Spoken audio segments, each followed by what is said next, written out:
The folding table is in the student union, under a banner with the bank's logo on it.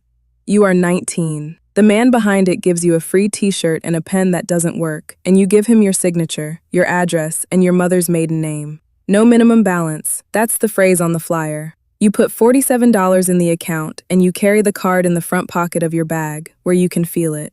Rent clears on the 3rd, your paycheck clears on the 5th. Nobody tells you what happens in between. Tuesday you buy gas, Wednesday you buy groceries and a used textbook for a class you will drop in October. Thursday, the account is negative $398, and you don't know it because the app shows the balance from Monday. Friday the fees land, 3 of them, $34 each, $102 on top of a hole you didn't know you were standing in. You go to the branch, you stand at the window and read the printed slip they hand you. Negative $500, even, like it was measured.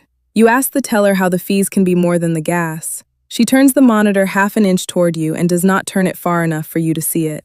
60 days later, the account is closed. The balance is referred out. Somewhere, a file with your name on it opens. You don't understand yet what has happened. You think you owe $500. The balance is not the debt. A fee is not a punishment for spending. It is a product sold to people who cannot afford to decline it. The minimum payment is not designed to end the debt. It is designed to extend it.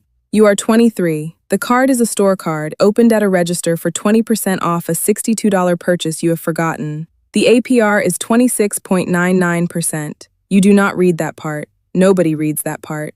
The card becomes the thing that absorbs what your paycheck can't. The alternator goes, $740. Brianna's birthday dinner, 12 people, 1 check. A winter coat in November because the last one is not a coat anymore. The balance is $4,247. The statement says, minimum payment due, $85, 2% of what you owe. You look at it and it looks survivable. You do the arithmetic once, at your kitchen table, on the back of the envelope the statement came in.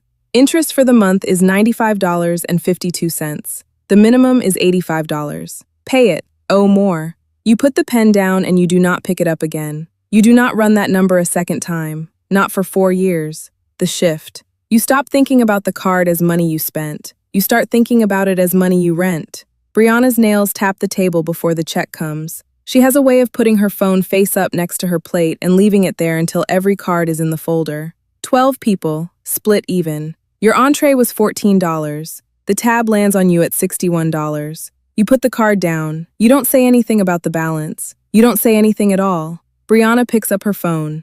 The rent on $4,247 is $95.52 a month, and it does not stop when you are asleep, and it does not stop when you are trying.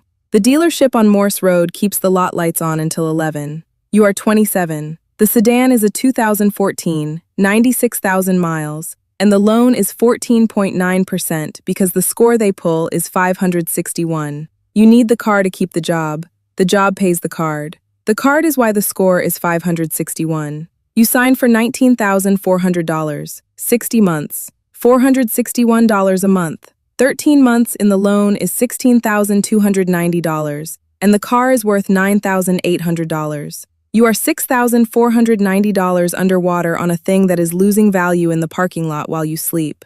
Then the envelope. Urgent care 9 months ago, a hand you thought you'd broken and hadn't. The visit was billed to the insurance. The insurance paid what it paid. The rest is $2,310, and the letterhead on the envelope is not the hospital's. You call the number. The woman says the account was placed with them. Placed. She says it the way you'd say a dish was placed on a table. You never signed anything with these people. They have your name, your address, the date of the visit, and a balance. Gerald works the row behind you at the call center, reading glasses pushed up on his forehead, all day, even on the phone. He does not answer numbers he doesn't know. He lets them ring and he writes them down. There is a shoebox under his desk. Green certified mail slips, rubber banded, going back years. He tells you nothing. You watch him mail a letter within 30 days of every notice he receives. You watch him refuse to confirm his own address to a caller who already has it. You go home. You look at the $2,310 and the $16,290 and the $4,247, and you understand that none of these numbers belong to you anymore. They belong to whoever bought them last. The balance is not the debt.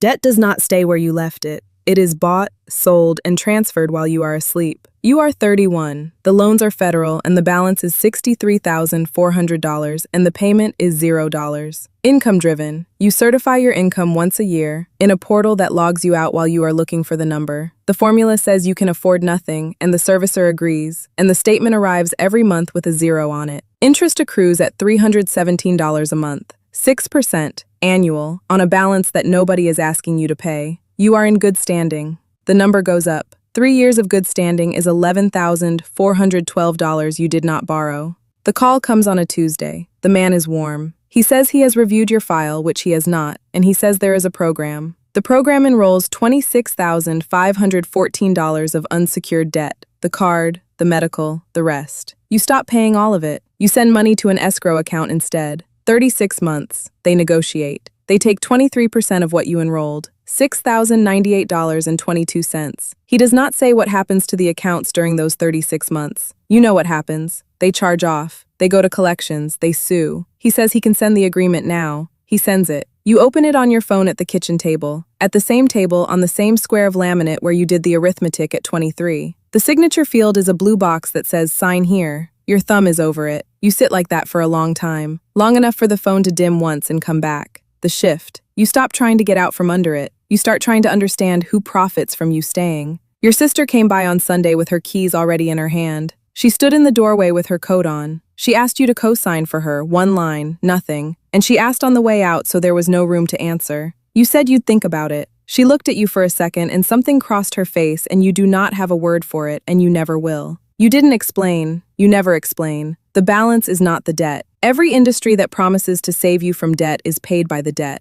A debt that is worth $7,560 to the man collecting it is still worth $180,000 to the man who taught you to be ashamed of it. You are 34. Every account charged off at 180 days. The card, the medical, the auto deficiency after the repossession, the private loans that were never federal at all. The total across every file with your name on it is $180,000. The portfolio sold for 4.2 cents on the dollar. Someone wired $7,560 for the right to call you. He calls on a Thursday. He offers to settle. He says all he needs today is a good faith payment of $25 to open the file. $25. You look at the phone. You think about a shoebox under a desk on the row behind you. Green slips, rubber banded, going back years. Ohio gives a written contract 6 years. Some of these accounts are older than that. One voluntary payment restarts the clock. On all of it. The $25 is not a payment. The $25 is a signature. You say you do not confirm information over the phone. You say send it in writing.